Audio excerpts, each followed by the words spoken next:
There's a strange and terrible magic to the lies we tell ourselves.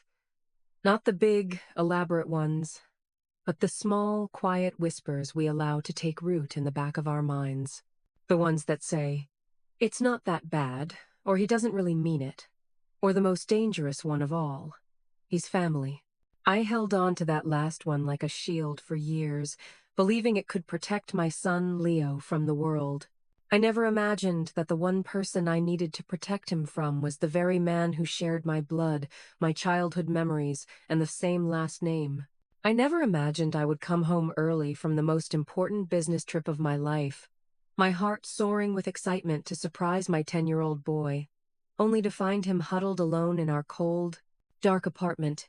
He was crying, his small shoulders shaking over a styrofoam cup of instant noodles, the salty, artificial broth mixing with his tears. And the whole time, right next door, through a wall so thin I could hear the clinking of their wine glasses, his uncle, my brother, Mark, was laughing with his friends as they feasted on grilled lobster and garlic butter. That single image, that horrifying contrast between two worlds separated by a few feet of drywall, didn't just break my heart. It shattered the foundation of my entire life and set in motion a chain of events that would expose a darkness I never knew existed and force me to become a person I never thought I'd have to be. My story with my brother Mark is a tale as old as time, I suppose, the story of the sun and the moon. He was always the sun bright, celebrated, the one everyone orbited around. Even as kids, he had this effortless charisma. He was the star quarterback, the prom king, the guy who could talk his way into or out of anything. Our parents, bless their hearts, saw him as their golden boy, their shining legacy. I was the moon, quieter, more reflective. I lived in the world of books and art, happy in my own orbit, content to glow with the light that was given to me. When our parents passed away far too young, that dynamic became set in stone. Mark inherited their ambition and their connections, and he built an empire. He was a tech entrepreneur, one of those guys who sold an app for an amount of money with so many zeros it seemed fictional. He bought a massive, architect-designed house in the most exclusive suburb of Seattle, the kind of place with floor-to-ceiling windows and a kitchen that looked like it belonged on a cooking show. He married a woman, Jessica, who was as polished and perfect as their marble countertops. I, on the other hand, had Leo. And in my world, he was the only son I ever needed. After my husband, David, passed away in a tragic car accident when Leo was just a toddler, it was just the two of us against the world. We had our tiny, two-bedroom apartment in a neighborhood that was more up and coming than arrived, and we made it our universe. I worked as a freelance graphic designer, a job I loved, but one that came with the constant, grinding anxiety of chasing invoices and landing the next gig. Every dollar I made was stretched, budgeted, and accounted for. There were no lobster dinners in our world. Our big celebrations were homemade pizza nights where Leo would meticulously arrange the pepperoni into superhero logos. Our wealth wasn't in a stock portfolio. It was in the secret handshake we invented, the forts we built out of couch cushions, and the way he'd fall asleep with his head on my lap while I worked late into the night, the soft glow of my laptop illuminating his peaceful face. He was my reason for everything. A sensitive, kind-hearted boy with a talent for drawing that far surpassed his years. His sketches of dragons and alien worlds were my most prized possessions, taped proudly all over our refrigerator. Mark and I didn't see each other often. Our worlds were too different. When we did, usually at forced holiday gatherings, it was always a performance. He'd pat me on the back, look at Leo with a detached sort of affection, and say things like, "Still doing that little art thing, Sarah? That's nice. Let me know if you ever want a real job."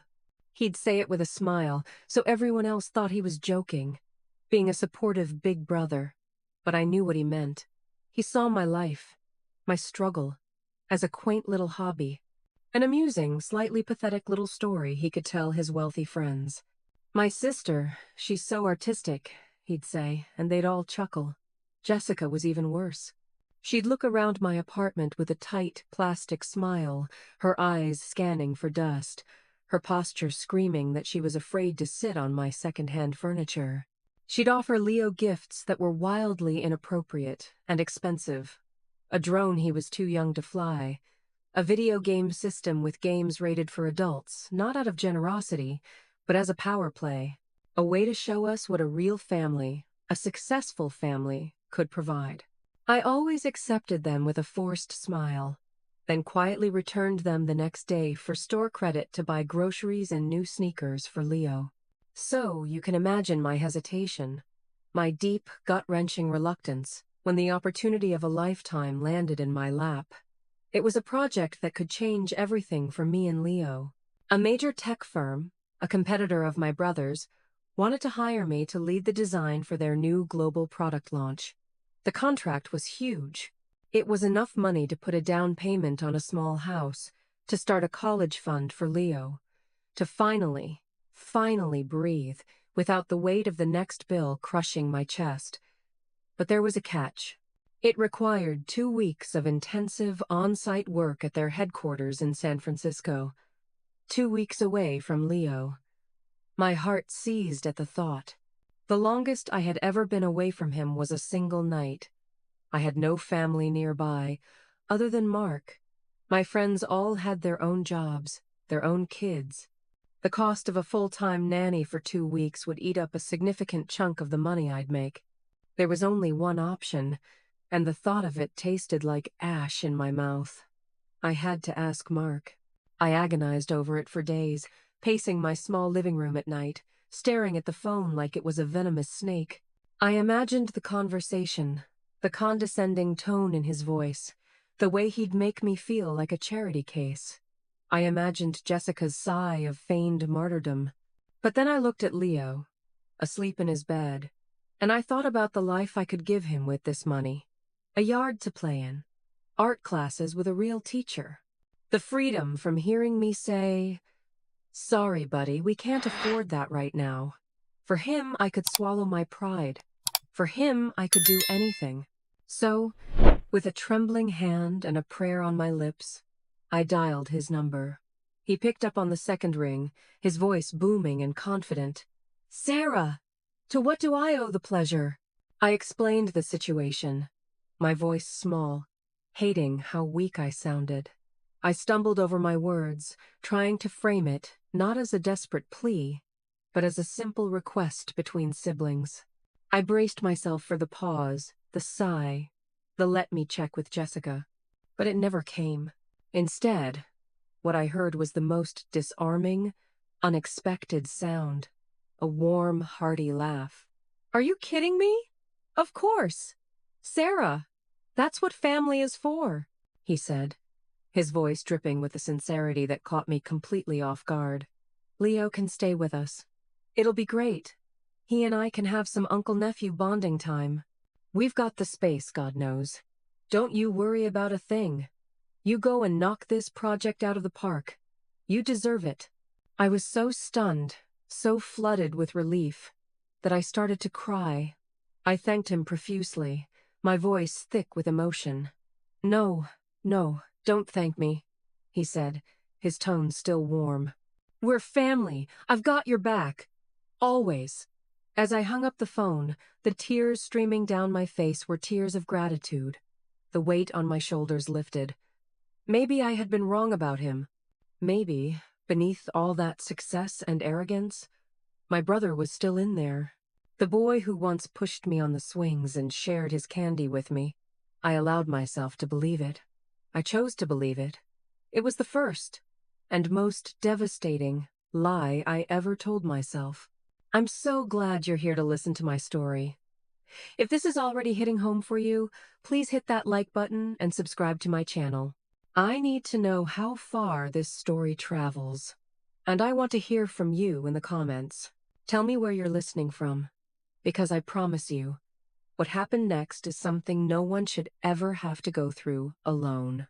The 2 weeks that followed were a masterclass in deception, a carefully constructed illusion designed to keep me focused and compliant while the reality of my son's life was quietly unraveling. The first few days were a whirlwind of activity in San Francisco. I was thrown into a creative pressure cooker, working with some of the most brilliant minds in the industry. The hours were long, grueling, and exhilarating. I lived on coffee and adrenaline, and every night I'd collapse into my hotel bed, my mind buzzing with ideas, my body aching with exhaustion, but my heart filled with a triumphant hope. This was it. This was the turning point.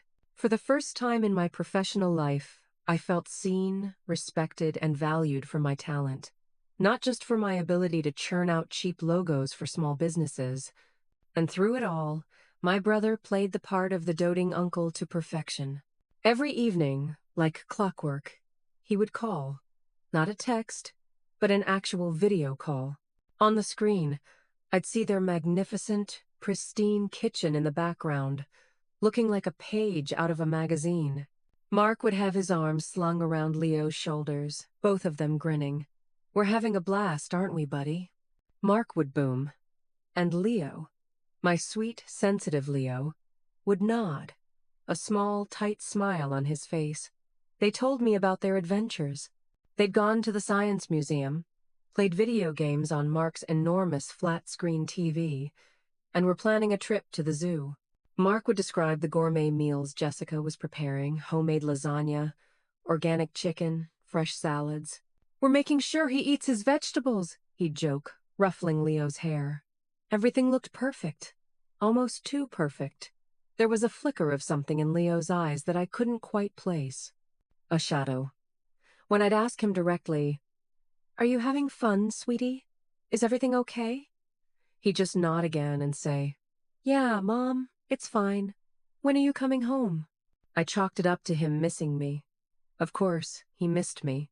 I missed him with a physical ache that was a constant companion. At night, I would scroll through pictures of him on my phone, my heart clenching, but the thought of the future I was building for us kept me going. I told myself the slight distance in his voice was just the awkwardness of being in a new environment. I told myself he was a 10-year-old boy trying to act tough for his cool uncle. I ignored the small red flags, like the fact that whenever I called, Leo was always wearing the same faded blue hoodie. Or that the calls always seemed to end abruptly, with Mark saying, "All right, champ, time for your bath," before Leo could get another word in. I was so desperate for this to work, so desperate to believe in my brother's goodness, that I willingly blinded myself to the truth. I chose the comfort of the illusion over the terrifying possibility that I had made a catastrophic mistake. The project in San Francisco was a monumental success. On the final day, the CEO of the company shook my hand, looked me in the eye, and told me my designs were transformative. They offered me a long-term, high-paying contract, a position I could do remotely from Seattle.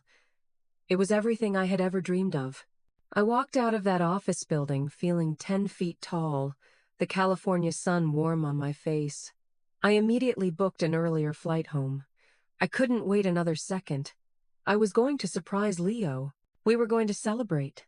I imagined his face lighting up when I told him we could finally look for a house with a yard. I imagined us leaving that cramped apartment behind forever. The flight felt like an eternity. I was practically vibrating with excitement. I bought Leo a new set of professional-grade drawing pencils at the airport, the kind I could never afford before. When the plane landed in Seattle, it was a cold, rainy evening. The city lights blurred through the taxi window. My phone buzzed with a text from Mark. "Hey, heard the presentation was a huge hit. Congrats. We're just chilling at home tonight. See you tomorrow." The casualness of it, the feigned support, makes my stomach turn now. But at that moment, it only fueled my excitement. "He doesn't know I'm coming tonight," I thought with a giddy smile. I directed the taxi to his address, my heart thumping a joyous rhythm against my ribs. When we pulled up to his sprawling, modern house, it was ablaze with light. Music was thumping from inside, and through the huge windows, I could see a crowd of people. It looked like a party. My smile faltered. That was strange. Mark hadn't mentioned a party. I paid the driver and walked up the long slate pathway, my small suitcase rolling behind me. The closer I got, the more I could see. It was a full-blown celebration. People in designer clothes were mingling, holding champagne flutes. I saw some of Mark's tech world colleagues, people whose faces I recognized from business magazines. And then I saw Mark, in the center of it all, holding court, a broad smile on his face. He was raising a glass, toasting. A cold knot of dread began to form in my stomach. Where was Leo? He hated loud parties. He would be overwhelmed, terrified. I scanned the crowded rooms, my eyes darting from face to face. I didn't see him. I hurried to the front door, which was slightly ajar, and slipped inside, unnoticed in the chaos. The house was even more magnificent than I remembered, but it felt cold, impersonal, like a museum. I navigated through the clusters of laughing guests, my anxiety mounting with every step. I checked the living room, the kitchen, the den. No Leo. I started up the grand floating staircase, my hand gripping the cold, steel railing. His room was at the end of the hall. The door was closed. I took a deep breath, telling myself he was probably in there, drawing quietly, hiding from the noise. I knocked softly. Leo? Honey, it's me. There was no answer. I knocked again, louder this time. Leo? Still nothing. A primal fear, cold and sharp, pierced through me. I twisted the doorknob. It was unlocked. I pushed the door open, and my world stopped. The room was empty. The bed was perfectly made, the pillows fluffed, as if no one had slept in it for days. There were no drawings taped to the wall, no action figures on the nightstand, no sign that my son had ever been there. There was just a faint, lingering scent of Jessica's expensive perfume. Panic, raw and all-consuming, clawed at my throat. I ran from the room, back down the stairs, pushing past startled guests. I found Mark by the bar, laughing at some joke. I grabbed his arm, my nails digging into his expensive suit jacket. Mark! Where is he? Where is Leo? He turned, his smile vanishing, replaced by a flicker of annoyance. Sarah, what are you doing here? I thought you were coming tomorrow. His eyes were cold, evasive. Where is my son? I demanded, my voice rising, attracting stares. He let out an exasperated sigh, as if I were a child throwing a tantrum. Relax. He's fine. He wanted to go home. Said he missed his own bed. So I had a car take him back to your apartment this afternoon. He's a big boy, Sarah.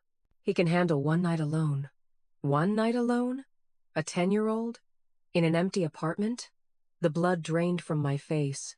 I didn't say another word. I turned and ran, leaving my suitcase, my new contract, my entire life behind me. I fled his perfect, sterile house and ran out into the cold, rainy night, hailing a taxi with a shaking hand. The ride to my apartment was a blur of terror and self-recrimination. How could I have been so stupid? How could I have trusted him? When I finally fumbled with my keys and burst through my own front door, the scene that greeted me will be burned into my memory for the rest of my life. The apartment was dark and cold. The heat had been turned down to save money, something I always did when I was away, and there, sitting at our small kitchen table, illuminated only by the faint glow of the streetlights outside, was my son. He was huddled in his coat, his small body trembling, not just from the cold, but from sobbing. In front of him was a styrofoam cup of instant noodles. The hot water had long gone lukewarm. He was trying to eat, but his tears were falling into the flimsy cup, each drop a testament to his loneliness and my failure. And then I heard it. Through the thin wall that separated our apartment from the one next door, the one Mark had bought as a rental property years ago, I heard a sound that split my world in two. It was the sound of laughter. Booming, unrestrained, joyful laughter. It was my brother's laugh, mixed with the clinking of glasses and the distinct, sharp crack of a lobster shell. He wasn't at his mansion in the suburbs. He was right here, right next door, feasting, while my son cried over a cup of poison and salt. It was in that moment I understood. This wasn't neglect. This was cruelty. This was a message, and I had received it. loud and clear. The universe went silent. The sound of my own ragged breath, the frantic thumping of my heart, the quiet, heartbreaking sniffles from my son, it all faded away, replaced by a singular, deafening roar in my ears. It was the roar of betrayal, so profound and absolute it felt like a physical force, pinning me to the spot.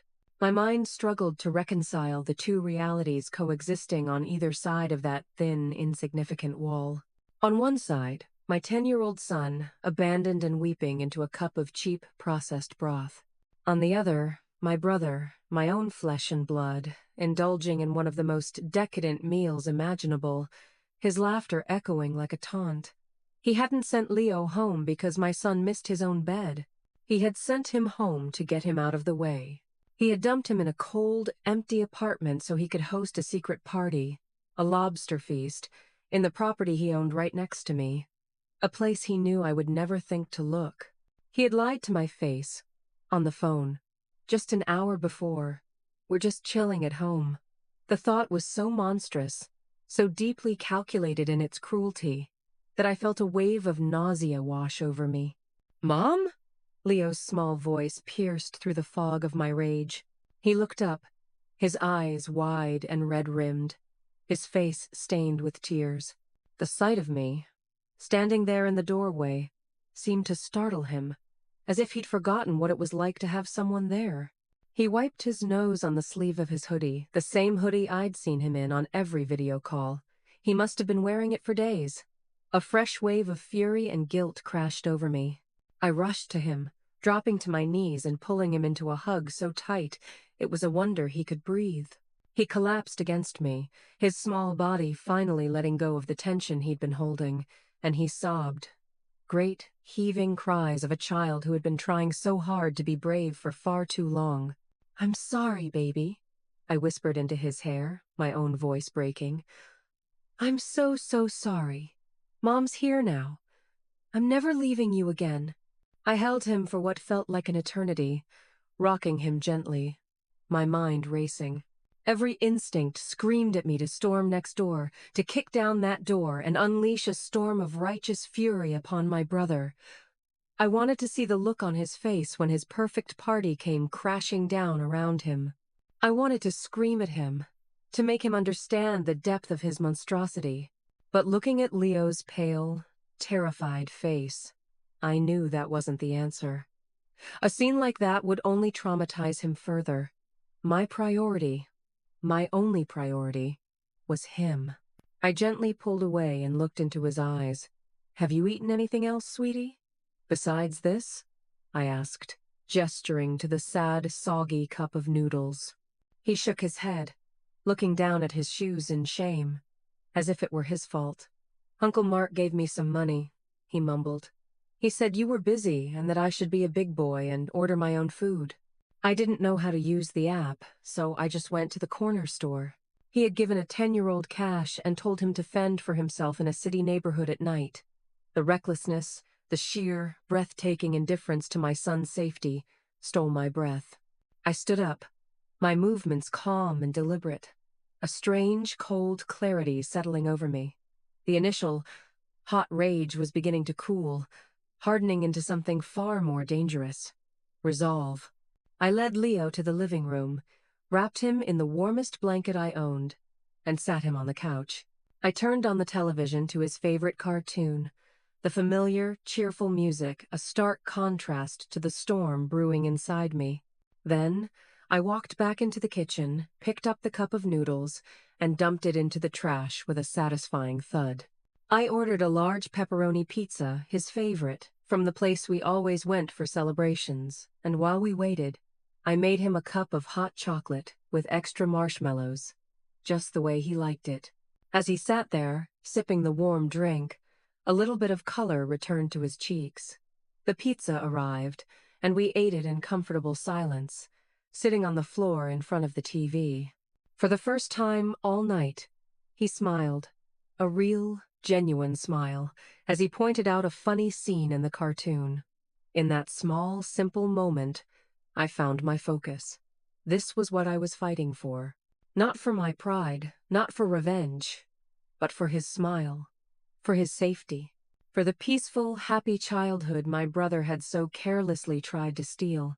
After he had eaten his fill and the exhaustion of the past 2 weeks finally caught up to him, I tucked him into bed. He fell asleep almost instantly, one hand clutching the new set of drawing pencils I had placed on his nightstand. I watched him for a long time, the rise and fall of his chest, the way his brow furrowed even in sleep. I felt a love so fierce, so protective. It was a physical pain in my chest. The laughter from next door had died down, but I could still hear the low murmur of voices, the faint bass of the music. They were still there, oblivious, content in their world of warmth and luxury. I closed Leo's door gently and walked to the wall that separated our apartments. I pressed my ear against the cool plaster, and I listened. The voices became clearer. I heard my brother's unmistakable laugh, followed by a woman's voice I didn't recognize. Then I heard him say something that made the blood in my veins turn to ice. "No, Jessica has no idea," he said, his voice smug.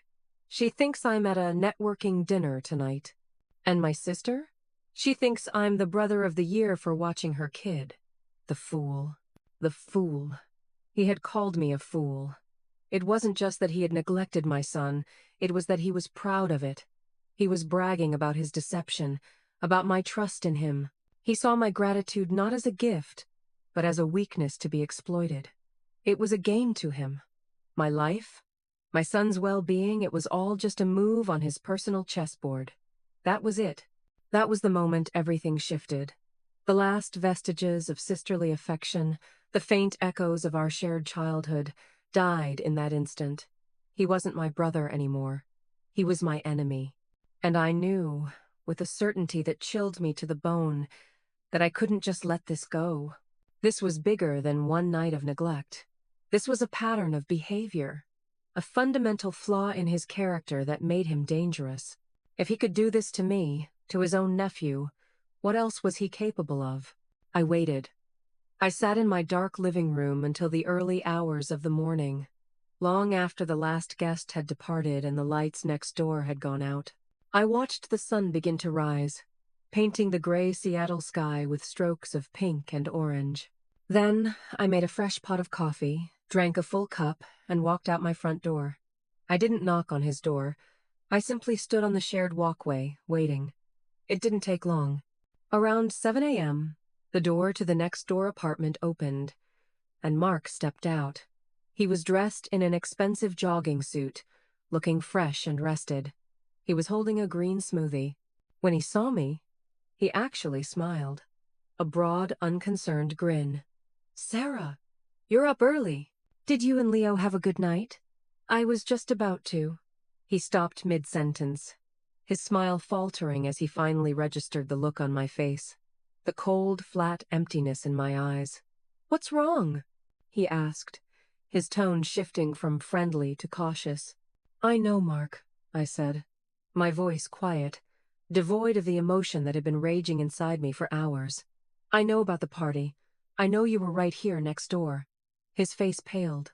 The confident swagger vanished, replaced by a flicker of panic. He quickly glanced around, as if to make sure no one else was listening. I don't know what you're talking about," he stammered, the lie clumsy and transparent. "Don't," I said, my voice sharp, cutting him off. "Don't you dare lie to me. Not anymore." I took a step closer, and he instinctively took a step back. "You left my son. You abandoned a 10-year-old child in a cold, dark apartment alone while you threw a party with lobster and champagne right through this wall." He started to regain his composure, his default defense mechanism arrogance kicking in. He let out a short, incredulous laugh. "Oh, come on, Sarah, don't be so dramatic. He's fine, isn't he? I gave him money. He's practically a teenager. I was just unwinding with a few friends. You've been coddling him his whole life. It's time he learned to be a little independent." It was the classic gaslighter's defense. Minimize the offense, blame the victim, and question their sanity. He was trying to paint me as the hysterical, overprotective mother, and him as the reasonable one teaching a valuable life lesson. He genuinely believed he could talk his way out of this, that he could manipulate me into thinking I was the one who was wrong. He had underestimated me. He had no idea who he was dealing with now. He was looking at his sister, but he wasn't seeing the woman who stood before him.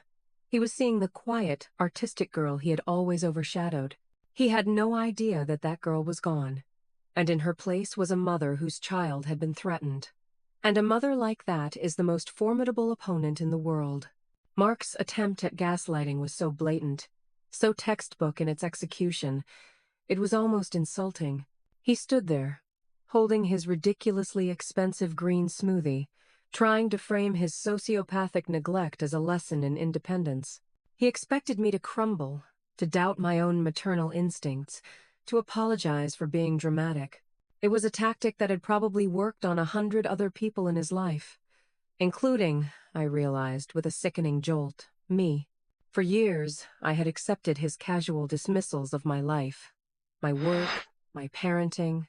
I had internalized his narrative that I was the fragile, emotional, artistic one, while he was the strong, rational, successful one. I had allowed him to define our reality. But the image of my son crying over that cup of noodles had acted like a chemical agent, dissolving years of carefully constructed delusion. I saw him now not as my golden boy brother, but as a manipulative narcissist, and his words had no power over me. I held his gaze, my own expression unreadable. I didn't scream. I didn't cry. I simply let the silence stretch, letting his pathetic excuses hang in the cold morning air between us. The discomfort on his face grew. He was used to controlling the conversation, to being the one to end it on his terms. My silence was a weapon he didn't know how to fight. "Look," he finally said, his voice losing its arrogant edge and taking on a wheedling tone. "I'm sorry, okay? Maybe it wasn't the best judgment call. I was stressed. I had some important clients over, and I didn't want a kid running around. It was a mistake. I'll make it up to Leo. I'll buy him that new game console he wants. We'll call it even." He was trying to buy his way out of it. He believed that, like everything else in his life, my son's pain and my fury had a price tag, that a shiny new toy could erase the memory of being abandoned and afraid. That was when I knew for certain that he felt no real remorse.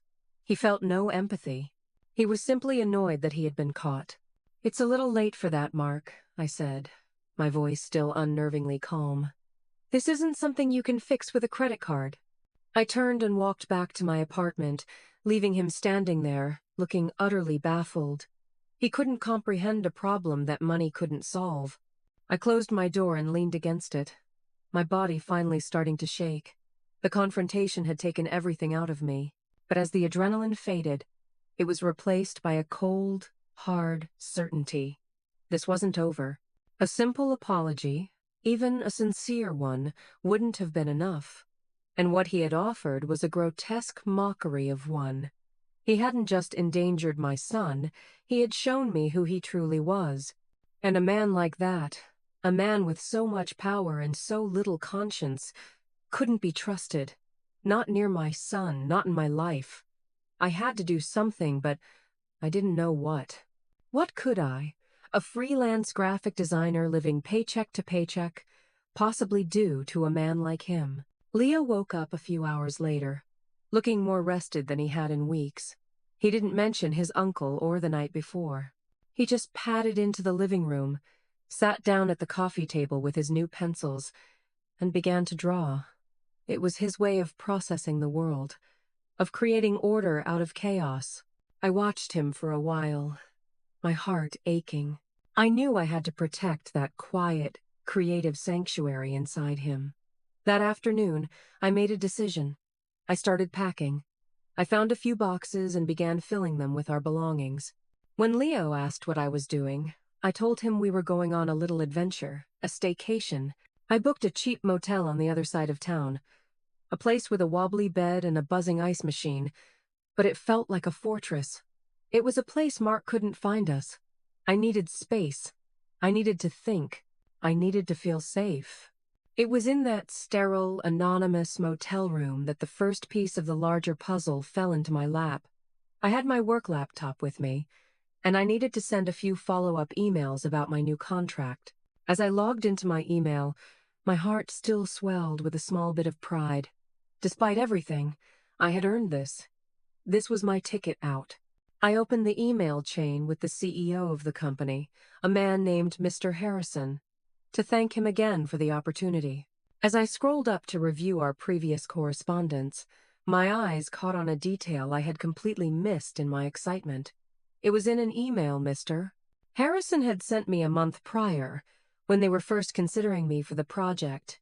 He wrote, "We were incredibly impressed with your portfolio, of course. But what really sealed the deal for us was the glowing recommendation we received. Your brother, Mark, actually reached out to us personally to sing your praises. He said you were the most underrated design talent in Seattle and that we would be fools not to hire you. It's rare to see that kind of support, even between family." I read the words once, then twice. My blood ran cold. Mark? Mark had recommended me? It made no sense. He had always belittled my career, called it my little art thing.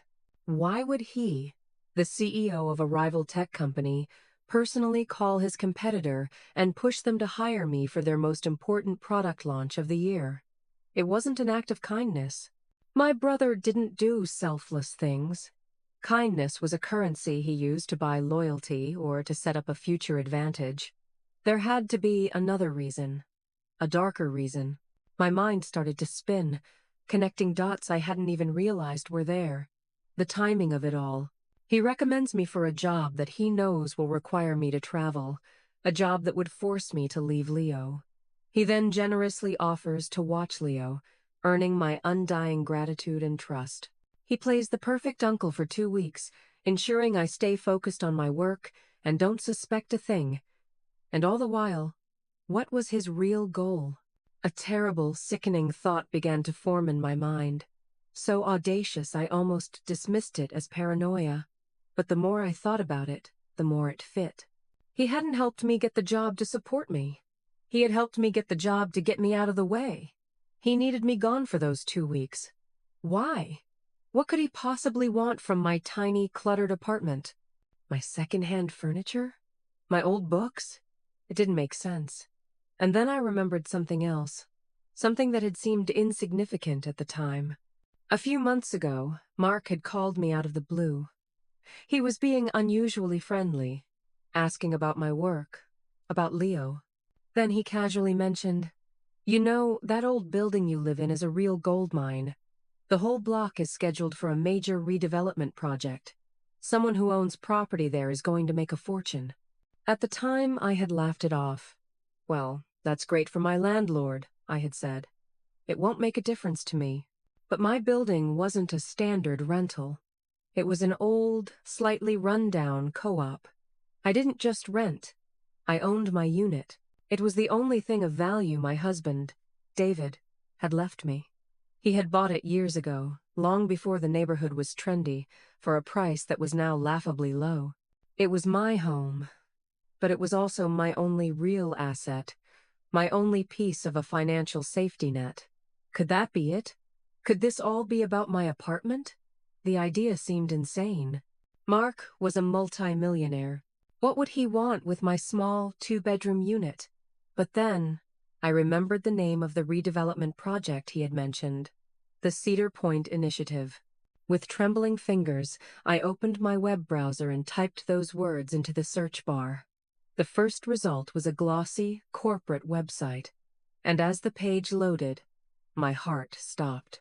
The lead developer, the primary investor, the man whose face was smiling out from the Our Team page, was my brother.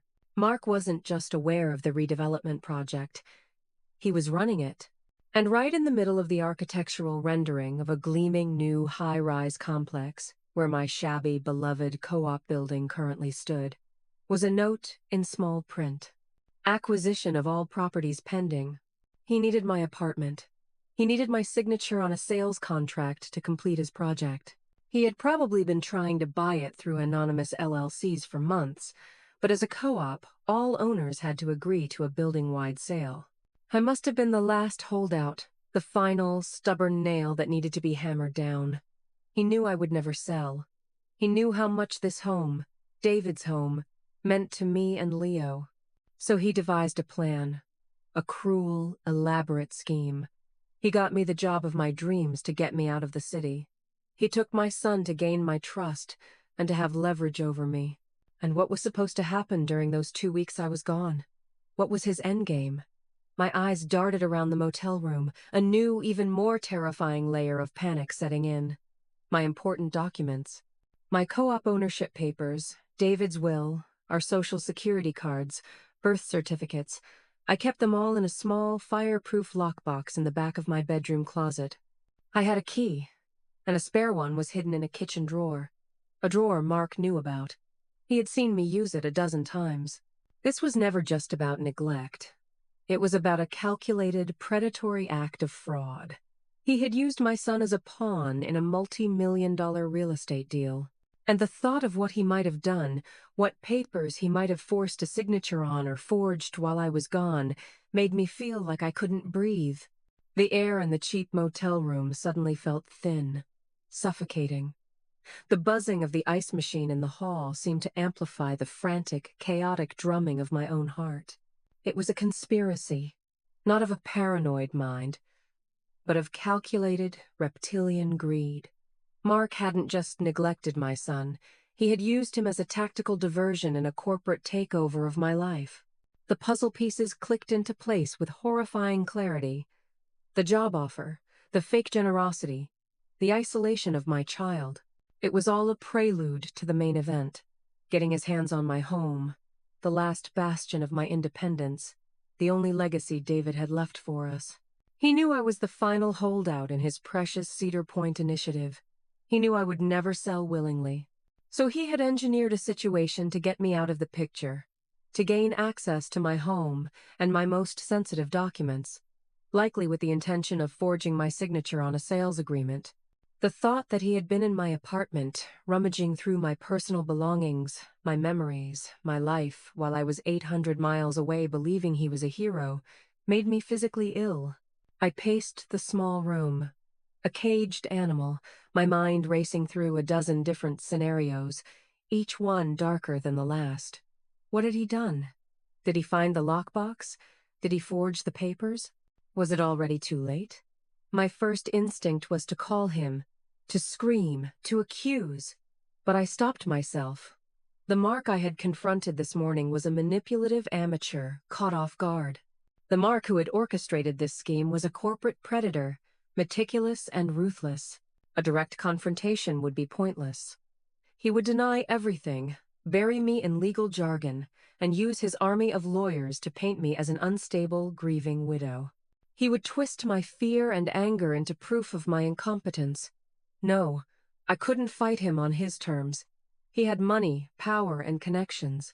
I had a dwindling bank account, a 10-year-old son to protect, and a truth so outrageous it sounded like fiction. I couldn't fight fire with fire. I would be incinerated. I had to be smarter. I had to be colder. I had to become the person he never thought I could be. I needed help.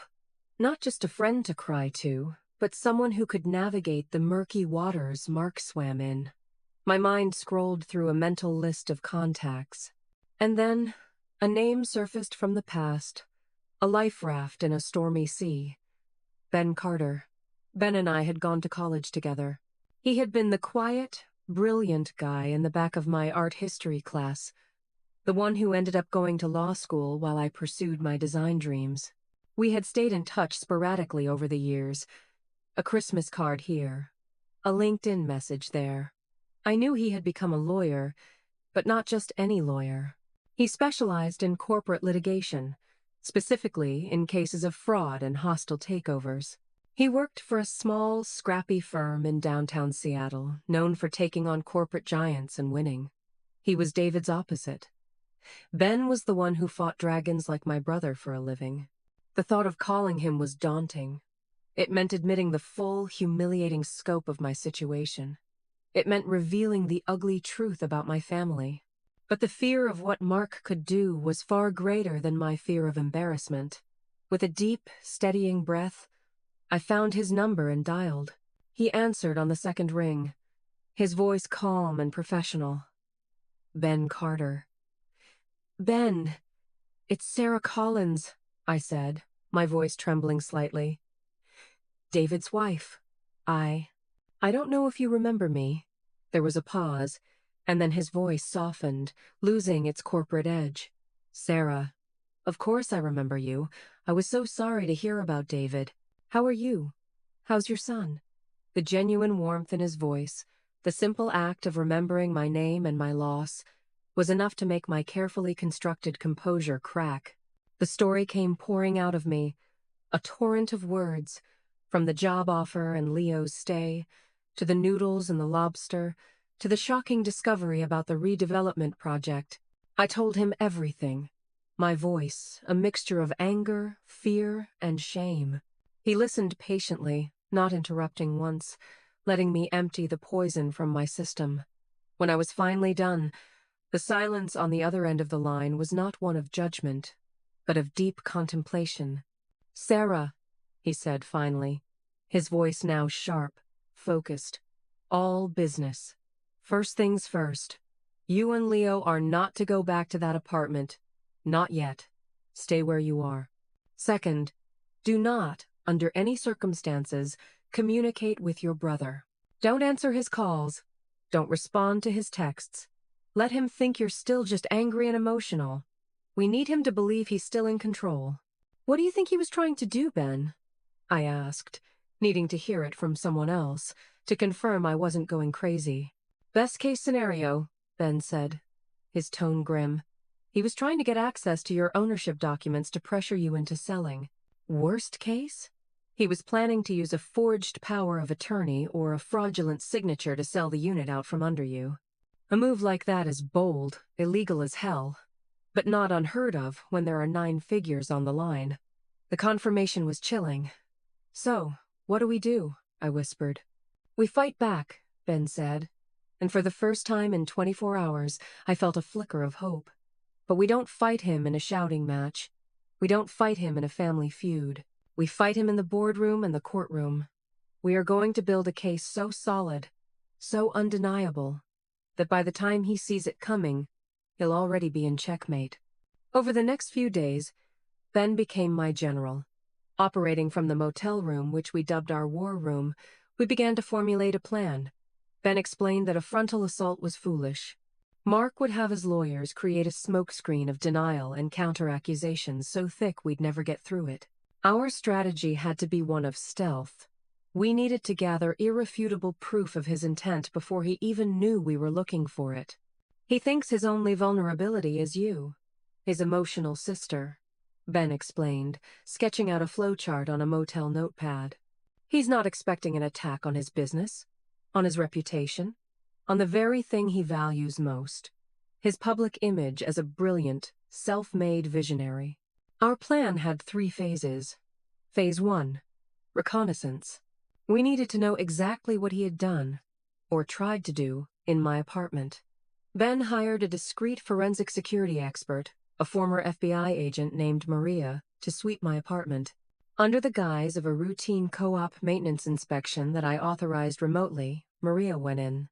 Her report, which came back 24 hours later, was terrifying and, strangely, validating. The lockbox had been tampered with. There were sophisticated pick marks on the lock, but it hadn't been opened. Mark, for all his arrogance, wasn't a master criminal. He had tried and failed to get in. But that wasn't all. Maria also found a tiny, high-tech listening device. A bug, hidden in a power outlet in my home office. He hadn't just tried to steal from me. He had been spying on me, likely for months, waiting for the right moment, the right vulnerability to strike.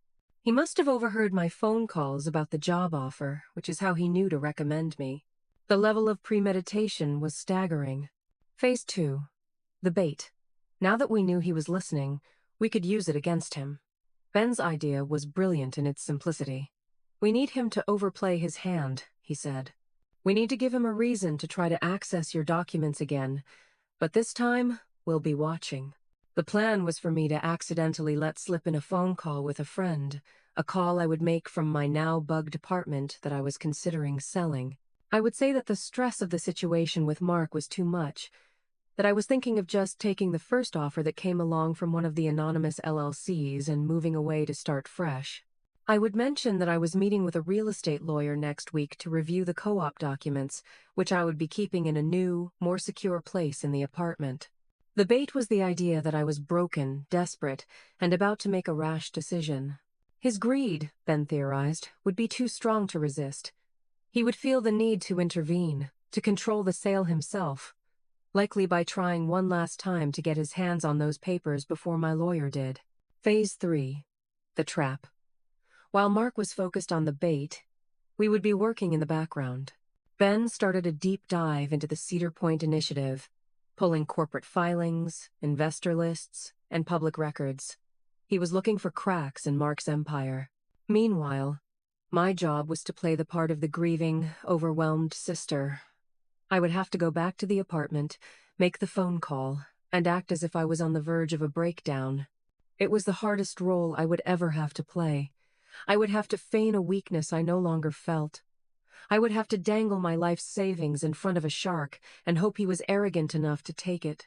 As I sat in that motel room, looking at the plan laid out on the cheap particle board table, I felt a strange mix of terror and empowerment. Mark had started this war, but I was going to be the one to finish it. He had wanted to erase me from my home, from my life. He didn't realize he had just given me the fight of my life, and a reason to burn his perfect world to the ground.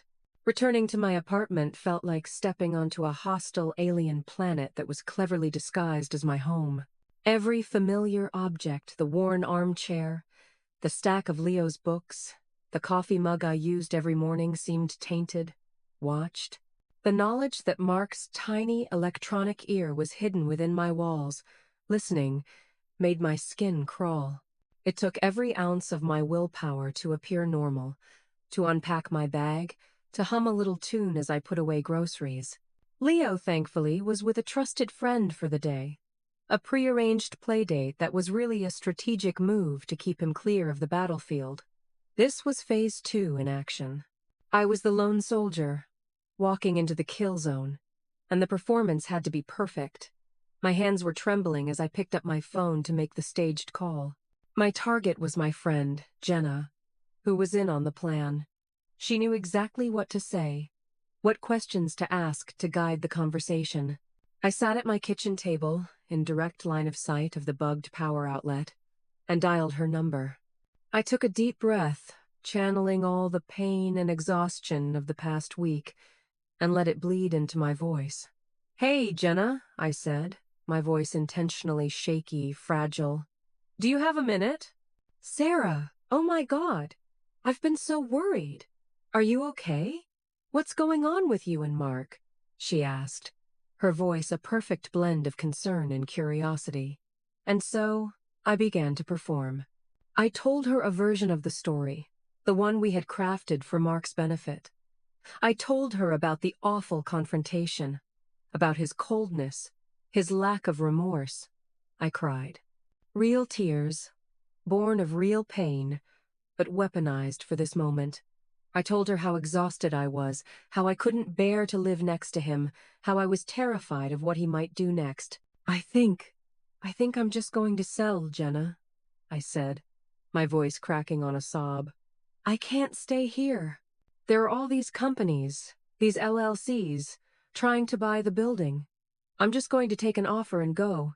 Start over somewhere else with Leo, somewhere he can't find us." Jenna played her part beautifully. "Are you sure, Sarah? That's a huge decision. What about the value? Your equity?" "I don't care about the money anymore," I sobbed, making sure my voice was loud enough to carry. "I just want out. I have all the co-op paperwork, David's will, everything. I'm meeting with a lawyer next Tuesday to go over it and sign whatever I have to. I'm keeping the documents in the old antique chest at the foot of my bed until then. It has a better lock than my old box." It was a lie, of course. The real documents were safely in a vault at Ben's law firm. The antique chest contained nothing but old photo albums, but it was a specific, tangible detail. It was the bait. We ended the call, and I collapsed onto a kitchen chair, my body racked with the aftershocks of the performance. Had he heard it? Was he listening? The silence in the apartment was my only answer. For the next 2 days, I lived in a state of suspended animation, waiting for the shark to circle. I went through the motions of life, but my senses were on high alert. Every creak of the floorboards in the hallway, every car that slowed down on the street outside sent a jolt of anxiety through me. Ben had arranged for Maria, the security expert, to set up a network of tiny, undetectable cameras covering the entrance to my apartment and the hallway outside. We would see him coming. On the second night, it happened. It was just after 2 a.m. I was in bed, staring at the ceiling, when my phone buzzed with a text from Maria. "We have movement." I scrambled out of bed and rushed to my laptop, my heart hammering against my ribs. I pulled up the live camera feed. The image was grainy, black and white, but the figure stepping out of the elevator at the end of the hall was unmistakable. It was Mark. He was dressed in dark clothing, a baseball cap pulled down low over his face. He moved with a quiet confidence, a predator in his natural habitat. He paused at my door, pulling a small toolkit from his pocket. It was the same kit Maria had identified as being used in the first break-in attempt. He was back to finish the job. I watched, my breath held, as he worked on the lock. He was faster this time, more skilled. The lock clicked open. My stomach plummeted. He slipped inside my apartment, my home, closing the door silently behind him. The external cameras were now useless. We were blind. What do we do? I whispered into the phone to Ben, who was watching the same feed from his own home. "We wait," he said, his voice tense. "The police are on standby a block away. We don't move until he has the documents and is on his way out. The theft has to be in progress." Those were the longest 15 minutes of my life. I sat in the darkness of the motel room, imagining him in my bedroom, going through my things, his hands on the antique chest that held my family's memories. It was a profound violation, a desecration of my private world. I felt a surge of pure hatred, so intense it was dizzying. Then, on the camera feed, my apartment door opened again. Mark slipped back out into the hallway, carrying a small metal document box I had planted inside the chest. He had done it. He had taken the bait, hook, line, and sinker. "Now," Ben said into the phone. I heard him give the command to the police. I watched the screen as 2 uniformed officers emerged from the stairwell at the end of the hall, their movements swift and silent. They converged on Mark just as he reached the elevator. "Sir, please stop right there," one of them said. Mark froze, his body going rigid. He turned slowly, the document box still clutched in his hand. The look on his face, illuminated by the harsh fluorescent light of the hallway, was a perfect symphony of shock, confusion, and dawning horror. He had been so sure of himself, so confident in my weakness, that the possibility of being outsmarted had never even entered his mind. He had walked, with his eyes wide open, directly into a trap of his own making. While the police were apprehending my brother for breaking and entering, Ben and I were launching Phase 3. The arrest was the catalyst, the public event that would allow us to strike at the heart of his empire. Ben had spent the last week digging, and he had found the crack we were looking for. Mark's Cedar Point initiative was a massive undertaking, financed by a consortium of powerful and very conservative offshore investors. These were not venture capitalists who embraced risk. They were old, money financiers who valued stability, reputation, and, above all, clean ethics. They had invested in Mark not just for his business acumen, but for his pristine public image, the family man, the visionary, the pillar of the Seattle tech community. Ben had discovered that Mark had secured their funding by signing contracts with extensive moral turpitude clauses. This meant that any act of criminal behavior, any public scandal that could tarnish the reputation of the project, would give the investors the right to pull their funding immediately and demand repayment of their capital. The arrest for burglary was bad, but it was a crime he could potentially explain away as a family misunderstanding. We needed something more. We needed to expose the why. We needed to show that this wasn't a simple family dispute. It was an act of predatory corporate fraud motivated by the project they were funding. Ben drafted a comprehensive evidence package. It included Maria's report on the initial break-in attempt and the listening device, proving premeditation. It included a sworn affidavit from me, detailing Mark's entire scheme, from the job recommendation to the neglect of my son, framing it as a deliberate plot to illegally acquire my property. It included the police report from his arrest, red-handed, stealing a box of what he believed were legal documents. And the crown jewel, the piece that tied it all together, was a detailed financial analysis Ben had prepared, showing that my co-op unit was the final, critical piece needed for the project to proceed, and that Mark was personally set to make a bonus of over $50 million upon its full acquisition. We didn't leak this to the press. That would be too messy, too unpredictable. Ben had a much more precise target. He sent the entire explosive package via a secured courier directly to the lead counsel of the primary investment group in Switzerland. It was a surgical strike, aimed not at Mark's public reputation, but at his financial jugular. We weren't just showing them that Mark was a criminal. We were showing them that their 9-figure investment was being managed by a reckless, unstable individual who was willing to commit felonies to close a deal. We were showing them that their money was at risk, and we knew, with absolute certainty, that for men like them, risk was a far greater sin than immorality. The trap had been sprung. The evidence had been delivered. All we could do now was wait for the fallout, and I had a feeling the explosion would be visible from space. The initial aftermath of Mark's arrest was an unnerving silence. He was booked, charged with felony breaking and entering, and released on bail before the sun came up, all thanks to his high-powered legal team. There was no mention of it in the papers, no whisper on the local news. His lawyers were clearly working overtime to keep a lid on it, framing it as a minor domestic issue that would be quietly resolved. For a few days, I existed in a strange limbo, a state of high anxiety. Had our plan worked? Or had Mark's influence been enough to smother the fire before it could even start? He didn't try to contact me. The silence from his end was absolute, which was, in its own way, more terrifying than any threat. It was the silence of a predator gathering its strength, planning its next attack. Ben assured me this was normal. The wheels of corporate justice turn slowly, he said, but they grind exceedingly fine. Be patient. The first sign that the shockwave had hit its target came a week later, not with a bang, but with a quiet tremor in the financial world. A small, obscure online business journal published an article titled, "Cedar Point Initiative Hits Unforeseen Snags." The article was vague, citing investor concerns and potential leadership reviews as the cause for a sudden halt in the project's development. It was corporate speak for all hell has broken loose behind the scenes. It was the first crack in Mark's carefully constructed facade. I knew then that the evidence package had landed in Switzerland, and it had done its job. The investors were spooked. They hadn't pulled out yet, but they were circling the wagons, investigating, demanding answers. Mark was no longer their golden boy. He was a liability.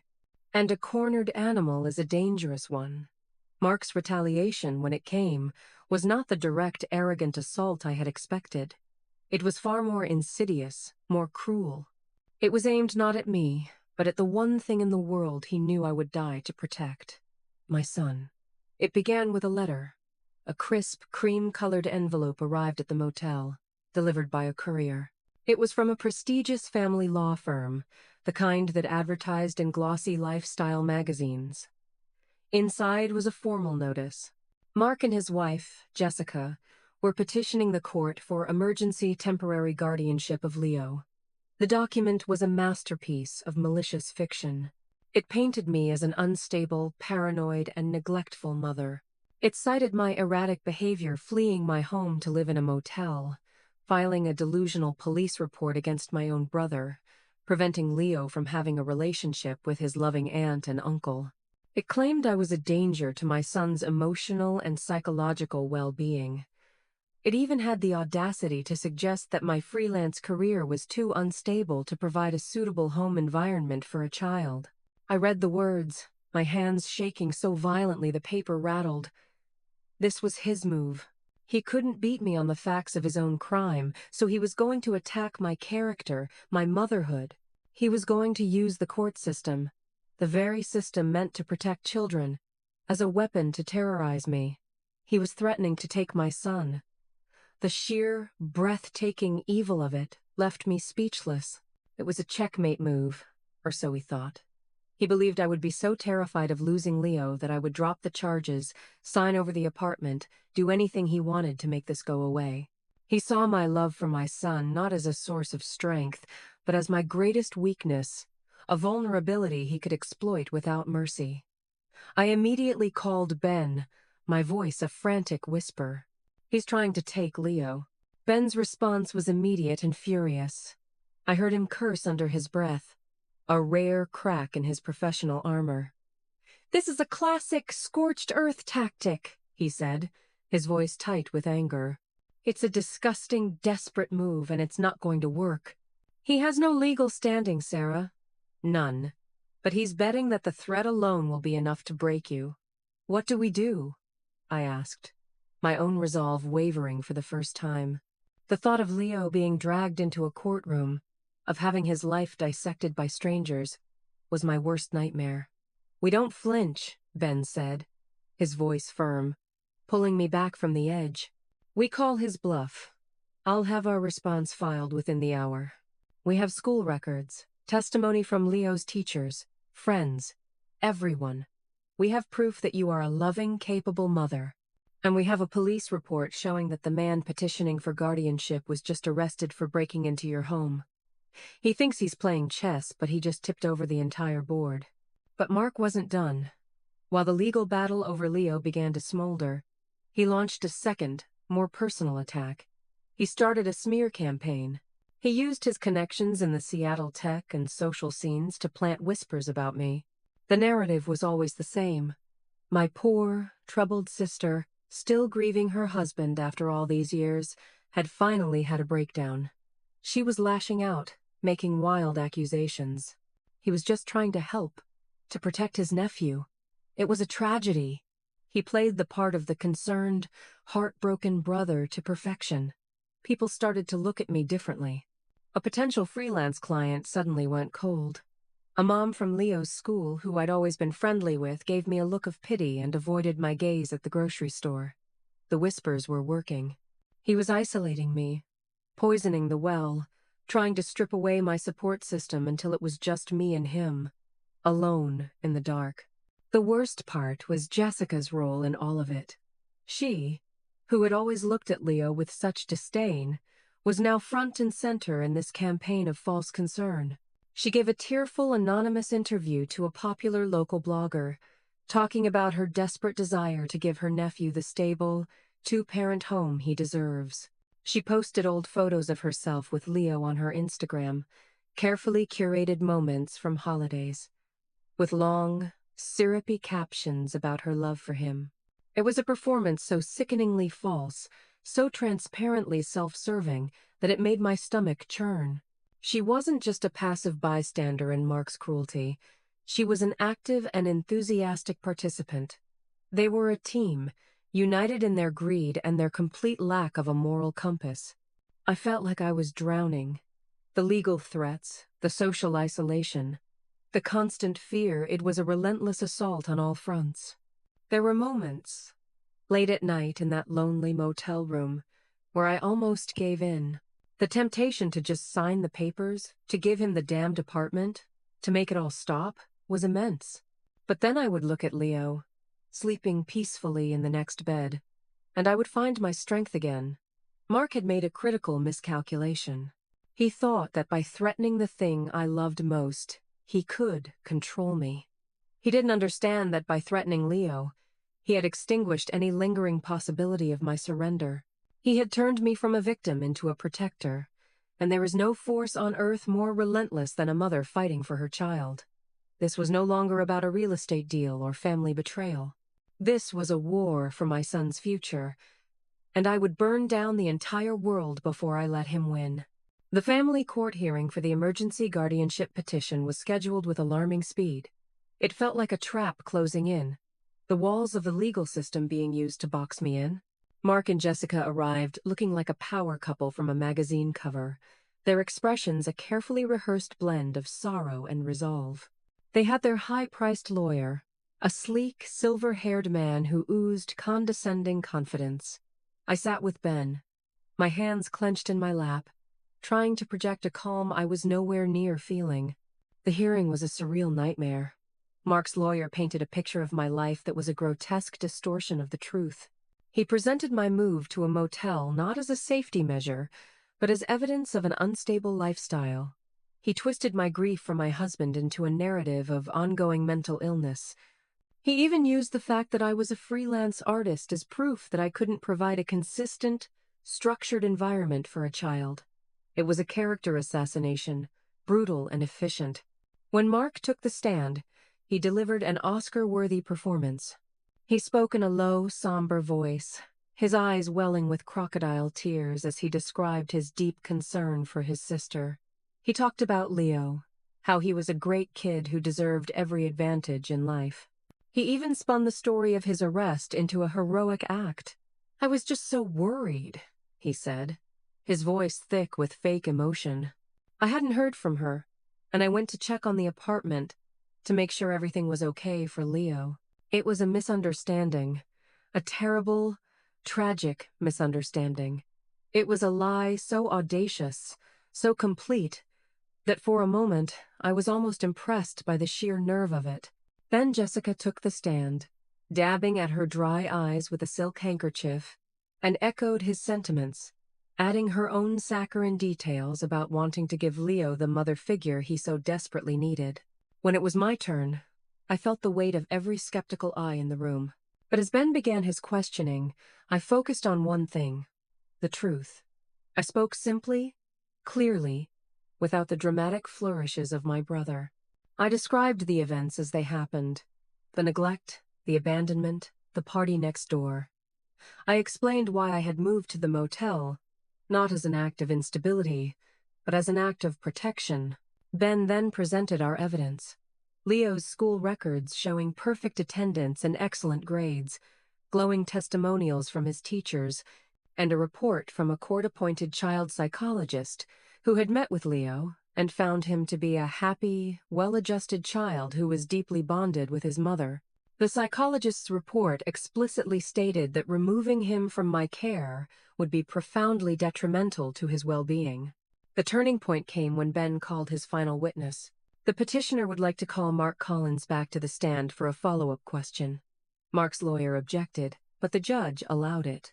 Mark walked back to the stand, a flicker of annoyance crossing his face. He was confident, believing the worst was over. Ben approached him, holding a single sheet of paper. "Mr. Collins," he said, his voice casual, "you testified that your sole reason for entering your sister's apartment was out of concern for her and your nephew's well-being. Is that correct?" "Yes, that's correct," Mark said, leaning back in his chair. "I love my sister and my nephew." Ben nodded slowly. "That's very noble. So, it had nothing to do with a business venture known as the Cedar Point Initiative." Mark's posture straightened. A flash of genuine panic appeared in his eyes before he could mask it. That's a professional matter. It has no bearing on this, doesn't it?" Ben pressed, his voice hardening. "Isn't it true, Mr. Collins, that your sister's co-op is the final, essential property you need to acquire for that multi-million-dollar project to move forward? Isn't it true that you stand to make a personal bonus in the tens of millions of dollars upon its completion?" The color drained from Mark's face. His lawyer was on his feet, shouting objections, but it was too late. The seed had been planted. Ben wasn't trying to prove a real estate case in family court. He was proving motive. He was showing the judge that this wasn't about concern for a child. It was about greed. This wasn't a loving uncle. This was a predator trying to leverage a child to close a business deal. The judge looked from Ben to Mark, her expression now cold and shrewd. For the first time, she was seeing through the performance. The judge denied their petition in a scathing ruling, stating that it appeared to be a vexatious and malicious filing, intended to harass and intimidate the child's mother. She awarded me sole legal and physical custody and issued a temporary restraining order against both Mark and Jessica, prohibiting them from coming within 500 feet of me or Leo. We had won. As we walked out of the courtroom, the look of pure, unadulterated hatred on my brother's face was terrifying. He had been publicly humiliated.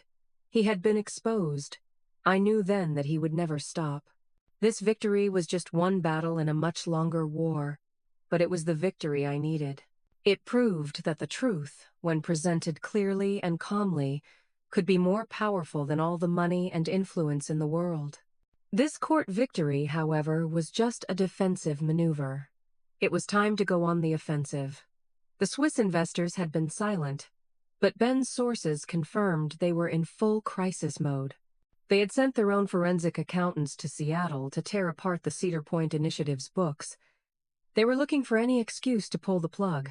We needed to give them one they couldn't ignore. The final phase of our plan, the real checkmate, was about to begin. And it would take place at the one event where Mark's reputation was most on display. The annual Seattle Tech Innovators Gala, a lavish charity event where my brother was scheduled to be the keynote speaker and receive the Visionary of the Year award. It was the pinnacle of his public life, a celebration of the very image he had so carefully crafted. And it was where we were going to tear that image to shreds, piece by piece, in front of everyone who mattered. Ben and I worked tirelessly. We used the discovery process from the family court case to legally obtain documents Mark was forced to turn over, including internal emails about the Cedar Point project. And in those emails, we found the smoking gun. It was a chain of correspondence between Mark and his acquisitions manager. In one email, the manager wrote, "We're still at a complete impasse with the final co-op unit, 3B. The owner is refusing all offers." Mark's reply was chillingly clear. "Don't worry about 3B. I have a plan to resolve the sister situation personally. Just have the paperwork ready to file by the 15th. The email was dated 3 days before he had first called me with his generous offer to watch Leo. It was irrefutable proof. It was a written confession. We put it all together. The email, the police report from his arrest, the judge's scathing ruling from the custody hearing, Maria's report on the listening device. We created a simple, elegant, and devastatingly effective presentation.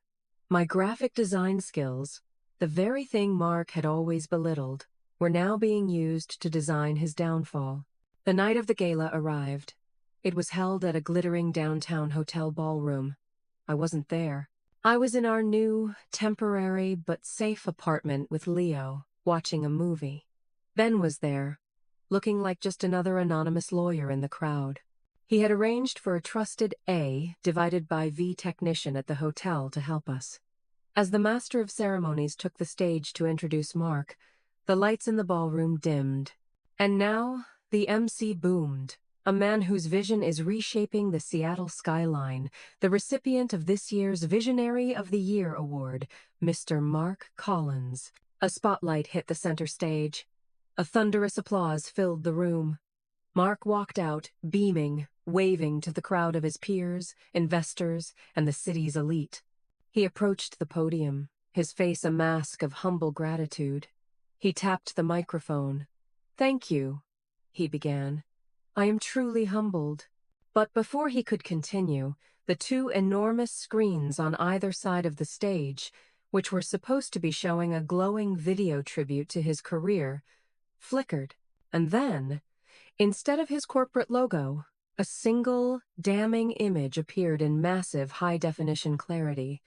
A scanned copy of his email. "Don't worry about 3B. I have a plan to resolve the sister situation personally." A confused murmur rippled through the crowd. Mark froze, his smile locked on his face, his eyes wide with horror as he stared at the screen. Then the screen changed, displaying the police report, his mugshot clear for all to see. Then came the judge's ruling, with the words vexatious and malicious highlighted in red. The murmur in the crowd grew into a shocked, horrified roar. The trap, which had been set weeks ago, had finally and spectacularly been sprung. The scene in the ballroom, as Ben described it to me later over the phone, was one of pure, unadulterated chaos. The applause for Mark had died in an instant, replaced by a wave of gasps and frantic, shocked whispers. He stood frozen at the podium, a deer in the headlights of his own making, the spotlight illuminating the beads of sweat that had suddenly appeared on his forehead. The giant screens flanking the stage cycled through the evidence like a slideshow from hell. The incriminating email, his booking photo from the night of his arrest, the judge's damning words from the custody ruling. It was a systematic digital execution of his public persona. There was no spin, no commentary, just cold, hard facts presented without mercy. People in the audience immediately pulled out their phones, taking pictures and videos of the screens. The story was no longer a private family matter. It was a viral event, unfolding in real time. Mark's carefully constructed world crumbled around him in the space of 90 seconds. He tried to speak, to stammer out some sort of explanation, but his voice was drowned out by the rising crescendo of the crowd's reaction. He looked desperately towards the back of the room, to the A divided by V booth, but our technician had already slipped away, the program running on an unstoppable loop. Some of his closest colleagues and friends, the same people who had been shaking his hand just moments before, were now staring at him with looks of horror and disgust, backing away as if he were suddenly contagious. The most telling reaction, Ben said, came from a quiet, stern-looking man sitting at a front table. It was Mr. Dubois, the lead representative for the Swiss investment group, who had flown in specifically for the event. He didn't gasp or whisper. He simply stood up, looked at Mark with an expression of icy contempt, and calmly walked out of the ballroom, followed by his entire team. It was a silent, brutal verdict. The Cedar Point initiative was dead. Mark finally broke. He stumbled away from the podium and practically ran off the stage, disappearing through a side exit as the first news reporters, who had been covering the gala, began swarming the room. Jessica, who had been seated at the head table, was left alone, her face a mask of frozen shock and humiliation. She was surrounded by a sea of pointing fingers and flashing cameras. The perfect life she had married into had just imploded in the most public way imaginable. The fallout was immediate and catastrophic for Mark.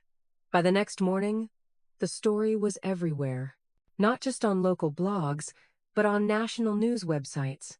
Tech visionary Mark Collins exposed in fraud and family abuse scandal at OWN Awards Gala. The narrative he had tried so hard to control had been ripped from his hands. The story was no longer about a troubled sister. It was about a predatory millionaire who had terrorized his own family and committed crimes in the name of greed. The professional consequences were swift and brutal. The Swiss investors formally pulled all funding from the Cedar Point initiative, simultaneously filing a massive lawsuit against Mark for fraud and breach of contract. His company's board of directors called an emergency meeting and forced his resignation as CEO. His name, once a symbol of innovation and success in Seattle, became synonymous with scandal. He was a pariah. But for me, sitting in my quiet, temporary apartment with Leo, there was no sense of triumphant celebration. There was only a profound, hollow sadness. I had won. I had exposed him. I had protected my son. But in the process, I had to completely and utterly destroy my own brother. There is no joy in that. It's a victory that tastes like ashes. Leo was shielded from the news, but he felt the shift in the atmosphere.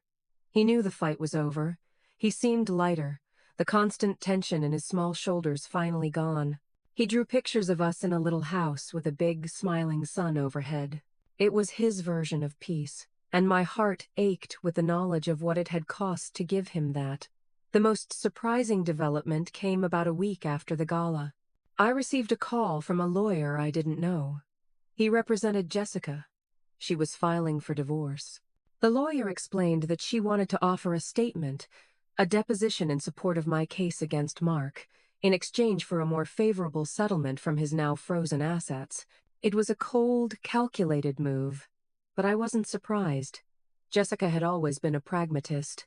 She had married a successful, powerful man. Now that he was a disgraced, toxic asset, she was cutting her losses. Loyalty was a luxury she couldn't afford. Her deposition was a revelation. She confirmed everything. She admitted she knew about the bug in my apartment, she knew about the plan to acquire my co-op, and she knew Mark had left Leo alone. Her justification was chilling. "Mark always gets what he wants," she said, her voice devoid of emotion. I learned early on that it was easier to agree with him than to fight him.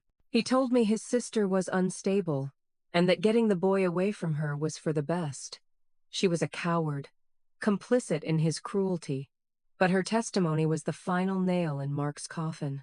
It corroborated my entire story from inside his own camp.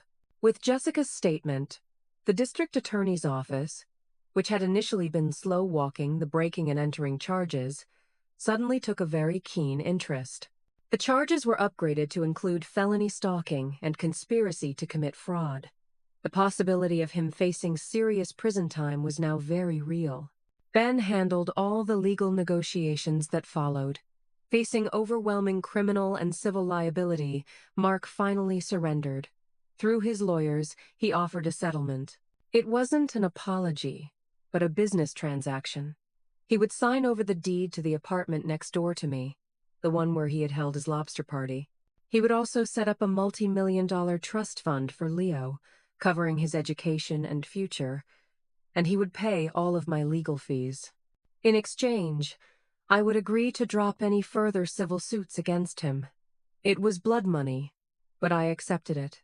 Not for me, but for Leo. It was the price of his safety, the restitution for his pain. It was the future my brother had tried to steal, now delivered to my doorstep. The legal documents were signed. The war was officially over. I never saw or spoke to Mark again.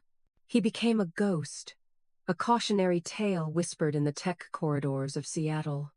I heard he moved away, somewhere quiet, to live with the ruins of his life. But he was no longer my problem. He was just a sad story about a man who had everything and threw it all away because he couldn't stand to see his little sister have one small thing of her own. The silence he left behind was the most peaceful sound I had ever heard. A year can feel like a lifetime. It can be a period of such profound transformation that the person you were at the beginning seems like a distant stranger. 12 months after the gala, after the lawsuits and the settlements, the life that Leo and I were living was one I could barely have imagined in the darkest days of that motel room.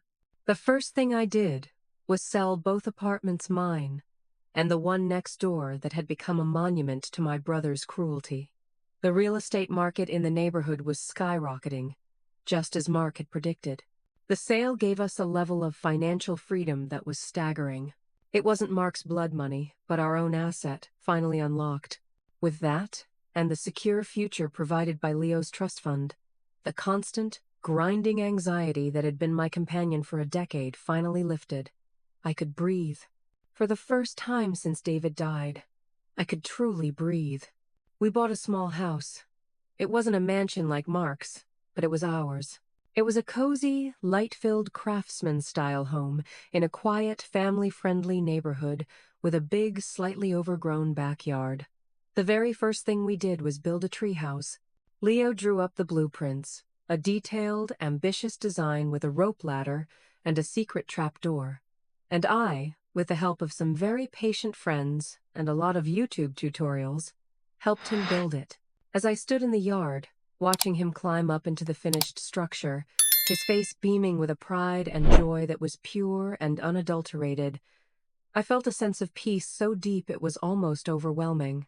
This was what I had fought for. Not the money, not the revenge. This simple, perfect moment of childhood happiness. My career transformed as well. The story of the gala, of the sister situation, had inadvertently become the most effective portfolio I could have ever created. The tech world had seen my work on a massive scale. They had also seen my integrity, my willingness to fight for what was right. The freelance offers poured in, not for small-time logos, but for major, exciting projects. I was finally able to be selective, to choose work that I was passionate about, that challenged me creatively. I took the remote contract with the San Francisco firm, and I built a business on my own terms, from a home studio that looked out over our new garden. I was no longer just a struggling artist. I was a respected designer, a business owner, a success in my own right. I had achieved the dream, not by my brother's tainted recommendation, but through my own talent and resilience. Ben became a permanent fixture in our lives.